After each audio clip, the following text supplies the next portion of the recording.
नमस्कार दोस्तों। कहानियों की श्रृंखला में आज सुनेंगे मालती जोशी जी की कहानी विदा। लेकिन उससे पहले मेरा आपसे विनम्र अनुरोध है कि अगर मेरे द्वारा सुनाई हुई कहानियाँ आपको अच्छी लगती हैं तो मेरे चैनल को सब्सक्राइब ज़रूर करें, लाइक करें और अपने दोस्तों और परिचितों में शेयर भी करें। बेल आइकन दबाना बिल्कुल भी ना भूलें। आज सुनिए विदा। जगन और सुषमा गोवा से लौट आए हैं। हॉस्पिटल से लौटकर इन्होंने बताया तो इतनी उत्कंठित हो उठी मैं कि खाना लगाना भूलकर दनादन प्रश्नों की बौछार कर बैठी। कब लौटे वे लोग? कहाँ कहाँ घूम आए? बम्बई में रुके थे क्या? अपने घर राजनांदगांव गए थे क्या?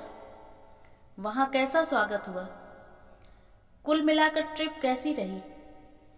बस करो भाई, एक साथ कितने प्रश्न पूछ डालोगी? इन्होंने मेरी प्रश्न मालिका को बीच ही में काटते हुए कहा। इन सब बातों के उत्तर तो मैं दे भी नहीं पाऊंगा। इस तरह कुरेद कुरेद कर सारी बातें पूछना तो तुम ही लोगों को आता है, सो तुम ही पूछ लेना। हम लोग तो इतने गहरे में कभी जाते नहीं। वैसे भी हनीमून ट्रिप के बारे में क्या पूछना है, अच्छी ही रही होगी। इन्होंने शरारती ढंग से आंखें नचाते हुए कहा। अच्छा जी, रहने दीजिए। मालूम है कितने गहरे में हैं आप। वहाँ सबने मिलकर उसे बोर कर डाला होगा। खैर छोड़िए, यह बताइए, सुमी आई थी ड्यूटी पर? कैसी लग रही थी? फिर वही औरतों वाली बात, कैसी लग रही है यह कल खुद ही देख लेना। मैं लंच पर आमंत्रित कराया हूँ दोनों को। कल लंच पर? क्यों? मेरी सारी उत्सुकता अब खींच में बदल गई थी। क्यों से क्या मतलब? अपने दोस्त को शादी की दावत भी न दूंगा क्या? और फिर यह उसका फेयरवेल भी होगा। फेयरवेल? हाँ, लौटते हुए वो अपना ट्रांसफ़र ऑर्डर भी लेता आया है। दोनों रायपुर जा रहे हैं। चलो, यह अच्छा रहा। एक ही शहर में यहाँ उनका रहना ठीक भी नहीं था। रायपुर से जगन का घर भी पास पड़ेगा। पर यह खाने का झंझट बेकार रख दिया आपने। मेरा मतलब है, जनता वैसी ही जली भुनी बैठी है। मैंने चिंतित स्वर में कहा। जनता को मारो गोली, क्या लोगों के डर से अपने दोस्त को छोड़ दूंगा मैं? बुलाऊंगा और डंके की चोट पर बुलाऊंगा। I don't care. मुझे सचमुच डर लगता है।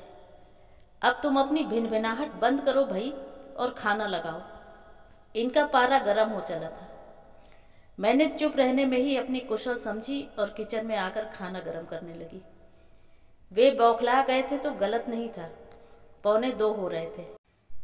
2 कौर पेट में जाते ही इनका मूड ठीक हो गया और ये पूर्वत हंसने बोलने लगे। ये घर में रहे तब तक मेरा मूड भी ठीक ही बना रहा। पर जब चाय पीकर 5 बजे ये अपनी ड्यूटी पर निकल गए तो मेरा मन फिर आशंकाओं से घिर गया। हाथ तो मेरे काम कर रहे थे, पर सामान की लिस्ट बनाते हुए, नए टेबल मैट्स निकालते हुए, दही बड़ों की दाल भिगोते हुए चिंता की परत सी मन पर छाई रही। चिंता का सबसे बड़ा कारण था सुमी का घर, जो एकदम मेरे घर के पीछे था। हम लोगों के किचन गार्डन्स एकदम मिले हुए हैं और आंगन के दरवाजे एकदम आमने सामने थे। ये दरवाजे प्रायः खुले ही रहते और दोनों घरों का एक घर हो जाया करता था। मुकुल अक्सर उस घर की माजी के पास ही बना रहता था और उस घर की सुषमा इस घर में। वह मेरी हम उम्र थी और इनकी हम पेशा, इसलिए इस घर में उसका आना जाना अक्सर बना रहता था। मुझे भी इस नए शहर में एक प्यारी सी सहेली मिल जाने पर खुशी ही हुई थी। यह तो बहुत बाद में जाना कि सुमी का इस घर के प्रति जो आकर्षण है उसके मूल में सिर्फ मैं ही नहीं हूँ, जगन भी है। जगन इनका सबसे प्यारा दोस्त था। हंसमुख, बातूनी, आकर्षक व्यक्तित्व का धनी। हर दूसरे चौथे दिन घर आ जाता। जब तक यहाँ रहता सुमी भी जमी रहती। हम चारों का एक अच्छा ग्रुप बन गया था। पिक्चर, पिकनिक, शॉपिंग, कोई भी प्रोग्राम हो हम लोग साथ जाते। मौसम इजाज़त नहीं देता तो घर पर ही ताश की बाजी जम जाती। नन्हा मुकुल खिलौना बना सबके बीच में घूमता रहता। मेरी भी नई नवेली गृहस्थी थी। अपने आनंद में आकंठ डूबी हुई मैं दीन दुनिया से बेखबर थी। जगन और सुषमा के बीच चल रहे प्रणय व्यापार का मुझे कितने दिनों तक पता ही नहीं चला। सच तो यह है कि जगन ने ही अपना राज मुझ पर खोला था। सुनकर एक बार की तो मैं भौचक्की रह गई थी और फिर अपनी ही बेवकूफ़ी पर खूब हंसी आई थी कि इतने दिनों तक कैसे आंखों पर पट्टी बांधकर बैठी रही मैं। जगन पंडित परिवार के यहाँ स्वयं जाने की हिम्मत नहीं जुटा पा रहा था, इसीलिए मुझे अपना वकील बनाकर वहाँ भेजना चाह रहा था। सब कुछ सुन लेने के बाद मुझ में एक उत्साह का संचार हो गया था और मैंने खुशी खुशी उसका अनुरोध स्वीकार कर लिया। पर मेरी वह खुशी ज़्यादा देर नहीं टिक सकी। सुषमा के घर जाकर मैंने मुंह खोला भर था, लगा जैसे कोई विस्फोट हो गया हो। उसके पिताजी तख्त पर बैठकर किसी धार्मिक ग्रंथ का पाठ कर रहे थे। हालांकि बात मैंने सीधे उनसे नहीं कही थी, माँ जी को माध्यम बनाया था। पर मेरी बात समाप्त होते न होते उन्होंने एक भारी आवाज़ के साथ पुस्तक बंद की, चश्मा उतारकर हाथ में लिया और फिर जो बोलना शुरू किया तो हमारी अगली पिछली 7 पीढ़ियों का तर्पण कर डाला। मैं हक्की बक्की होकर उनका मुंह ही देखती रह गई। बड़ी देर बाद समझ में आया कि विवाह का प्रस्ताव तो मैं लेकर पहुंच गई थी, पर वर के कुल गोत्र जाति पात का विचार मुझे छू भी नहीं गया था। उनकी बमबारी बदस्तूर जारी थी। जनेऊ हाथ में लिए वे तरह तरह के श्राप दिए जा रहे थे। लफंगों को घर में बुलाने के लिए दोष दे रहे थे। उनके आरोपों का प्रतिवाद करने की ना तो मुझ में शक्ति थी ना साहस था। मैं तो बस बुत बनी खड़ी रह गई थी। अंत में जब उन्होंने मुकुल को माँ जी की गोद से खींचकर मेरे सामने पटक दिया, तब कहीं मुझे होश आया। अपमान और आंसू दोनों को बड़ी मुश्किल से जब्त करती हुई मैं घर लौट आई थी। ये उतना सा अंतर तब मील भर का अंतर हो गया था। और बात यहीं पर नहीं रुकी। शाम को पदम भैया दरवाजे पर आ गए थे और सारा लिहाज छोड़कर वाही तबाही बकने लगे थे। सुषमा पता नहीं कब घर से निकल गई थी और उन्हें हम लोगों पर शक था। वे तो मरने मारने पर उतारू होकर आए थे। पास पड़ोसी बीच बचाव ना करते तो पता नहीं उस दिन क्या हो जाता। दूसरे दिन सुना सुषमा और जगन का विवाह हो भी गया और वे लोग घूमने चले गए। घर वालों का रुख देखकर ही शायद सुषमा ने शीघ्र निर्णय ले लिया होगा। ये और दूसरे 4-5 डॉक्टर्स शादी में गए भी थे, पर मुझे इन्होंने जानबूझकर नहीं बताया। मेरे डरपोक स्वभाव से अच्छी तरह परिचित जो थे। विवाह की खबर सुनकर डर गई थी कि अब फिर कुछ हंगामा होगा, पर वैसा कुछ नहीं हुआ। वे लोग हाथ मलते रह गए थे। लड़की सज्ञान थी और कानून उसके पक्ष में था। हम दोनों परिवारों का वह स्नेह संबंध एकदम टूट गया था। पीछे का दरवाजा अब मैंने बंद ही कर दिया था। बाड़ी में भी चोरों की तरह जाती। उन लोगों के आशीर्वचन फिर भी सुबह शाम सुनाई दे जाते और मैं तिलमिलाकर रह जाती। वैसे भी लड़ना मेरे स्वभाव से मेल नहीं खाता और इन्होंने भी चुप रहने की सख्त हिदायत दे रखी थी। यह एक पक्षीय युद्ध फिर ज़्यादा दिनों तक नहीं चला। वे लोग खुद ही थक हार कर चुप हो गए। 15 दिनों से तो बिल्कुल अमन चैन था। मैंने छुटकारे की सांस ली ही थी और इन्होंने यह आयोजन कर डाला। फिर से सारे प्रसंगों की पुनरावृत्ति को झेलना मेरे बस की बात नहीं थी और इसलिए डर लग रहा था। सब्जी वगैरह हम रात को ही ले आए थे, क्योंकि सुबह तो इनके पास समय होता नहीं। उपहार में देने के लिए स्टील का लेमन सेट भी ले लिया था। फिर भी बिस्तर पर पड़े पड़े मुझे याद आया कि हरी मिर्च तो बिल्कुल ही नहीं ला पाए हैं। दरअसल जब से थोड़ी थोड़ी आंगनबाड़ी शुरू की है, हरा धनिया, हरी मिर्ची, पुदीना वगैरह लाने की आदत छूट सी गई है। इनसे कहना तो बेकार था, उल्टे झल्ला पड़ते। मुंह अंधेरे ही उठकर मैं बाड़ी की ओर चली गई। अजीब सी परिस्थिति हो गई है।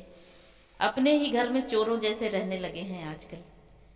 ज़रूरत भर मिर्च तोड़कर लौट ही रही थी कि आवाज़ आई, बहू। चौंक कर देखा, माँ जी ही थी। इतने अधिकार से मुझे बहू कहने वाला यहाँ और है ही कौन। दरवाजे पर ठिठक कर खड़ी रह गई मैं।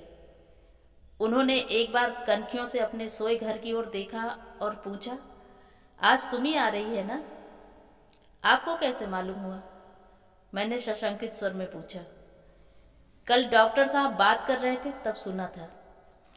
इतना गुस्सा आया मुझे। क्या इन लोगों के कान इधर ही लगे रहते हैं? इच्छा तो नहीं थी, पर शिष्टाचारवश रुक ही जाना पड़ा। माँ जी शायद कुछ कहना चाह रही थी, क्योंकि पहले तो उन्होंने अपना दरवाज़ा बाहर से बंद किया और फिर अपने बगीचे के सिरे पर आकर खड़ी हो गई। फिर भी उनकी हिम्मत नहीं पड़ रही थी और वे सशंकित नज़रों से बार बार पीछे मुड़कर देख रही थी। कुछ क्षण तो मैंने प्रतीक्षा की, फिर तंग आकर कहा, अंदर आ जाइए ना माँ जी। ना बेटे, अंदर नहीं आऊँगी। बाप बेटे दोनों ने मिलकर कसम जो दे दी है। यहाँ तक भी बड़ी चोरी से आई हूँ। ये पूजा पर बैठे हैं और बाकी सब लोग सो रहे हैं। सुमी के आने की बात सुनी ना तो रहा नहीं गया। कितने बजे आ रहे हैं वे लोग? 1 बजे तक आएंगे, ड्यूटी खत्म होने के बाद, मैंने रूखे स्वर में कहा। कसम वाली बात सुनकर मेरा दिमाग भन्ना गया था। तो बिटिया, मेरा एक काम करोगी क्या? जाते समय सुपारी चावल उसकी झोली में जरूर भर देना। लेकिन माँ जी, इतनी सी बात मुझ बुढ़िया की रख लो बिटिया। घर वर तो जिसके भाग में जो होता है वही मिलता है, पर कन्या तो कन्या ही रहती है। उसे कभी भी सूने विदाई नहीं देना चाहिए, अशुभ होता है। फिर आज वह पहली बार पीहर आ रही है, अपने भाई भाभी के घर आ रही है। करोगी ना इतना काम? हाँ या ना कुछ भी नहीं कह पाई, बस मैं उनकी ओर देखती ही रह गई। फिर उन्होंने आंचल में छुपाया हुआ एक ब्लाउज पीस निकाला और गुड़ी मुड़ी किया हुआ 2 रुपए का नोट। यह चूड़ियों के लिए, उन्होंने कहा। ये सब रहने दीजिए माँ जी, मैं दे दूंगी, मैंने सख्ती से कहा। वे शायद और इसरार करती, पर उस समय सौभाग्य से आरती की घंटी बज उठी और वे बदहवासी दरवाजा खोलकर घर में चली गईं। उनकी भयचकित आकृति देखकर मुझे करुणा हो आई। औरत की पूरी जिंदगी लोगों से डरते ही बीतती है। किचन का सारा काम निपटाकर मैं फ्रेश हो ही रही थी कि वे लोग आ गए। आते ही कमर में पल्ला खोसकर सुषमा सीधे रसोई में आ गई। लाइए भाभी जी, क्या करवाऊं? कुछ नहीं करना है रानी, सब तैयार है, मैंने उसके लिए मोढ़ा बिछाते हुए कहा। आप आराम से इस पर बिराजिए और सुनाइए, आपकी यात्रा कैसी रही? वह एक बारगी तो शर्म से लाल हो आई, पर 2-4 बार उकसाते ही शुरू हो गई। वह भी बताने के लिए व्यग्र सी थी और इतनी आत्मीयता से शायद किसी ने पूछा नहीं होगा। 2-3 लोग और आ गए। उनकी प्रतीक्षा में मैं खाना गर्म करती रही, टेबल सेट करती रही और वह अपनी बात कहती रही। उसके पास कहने के लिए काफ़ी इकट्ठा हो गया था। खुशी जैसे उसकी हर बात से छलकी पड़ रही थी। उसे यूं खुश खुश देखकर बड़ा अच्छा लग रहा था। मुझे सबसे ज़्यादा खुशी तो इस बात की हुई कि ससुराल में उसका बड़ा अच्छा स्वागत हुआ। झटपट विवाह पर ना तो किसी ने आपत्ति उठाई, ना आलोचना की। शादी की खुशी में एक शानदार पार्टी भी दे डाली। सास, ससुर, देवर सबकी प्रशंसा के लिए उसे शब्द नहीं मिल रहे थे। इतनी अभिभूत थी वह। बड़ी देर बाद उसे होश आया, कितनी बेवकूफ़ हूँ ना मैं। आप ही कहे जा रही हूँ, आप भी कुछ सुनाइए। हम अपनी क्या सुनाए, वही पुराना राग अलाप रहे हैं। खबरें तो इस समय सिर्फ आपके पास हैं। और हमारे दौलत खाने के क्या हाल चाल है? सब राजी खुशी हैं? उसने कसैले स्वर में पूछा। हाँ, सब ठीक ठाक ही है। अब हम लोगों की बोलचाल नहीं है। वह तो खैर होना ही था। मुझ पर गुस्सा नहीं उतार सके तो आपको बलि का बकरा बना दिया, ठीक है ना? असली गुस्सा तो हम पर ही है भाई। मैंने कहा, हम लोगों के कारण ही तो सब गड़बड़ हो गया, सब अरमान धरे रह गए। कौन से अरमान? वही जो हर माँ बाप के दिल में लड़की की शादी के लिए होते हैं। तो इतने दिनों तक क्या सांप सूंघ गया था सबको? जानती हैं, इस अक्टूबर में मैं 26 की हो जाऊंगी। अब तक वे लोग क्या करते रहे? 25-26 तो सुमी आजकल शादी की आम उम्र हो गई है। वैसे पदम भाई साहब बेचारे दौड़ धूप कर तो रहे थे। हाँ, दौड़ धूप तो खूब कर रहे थे।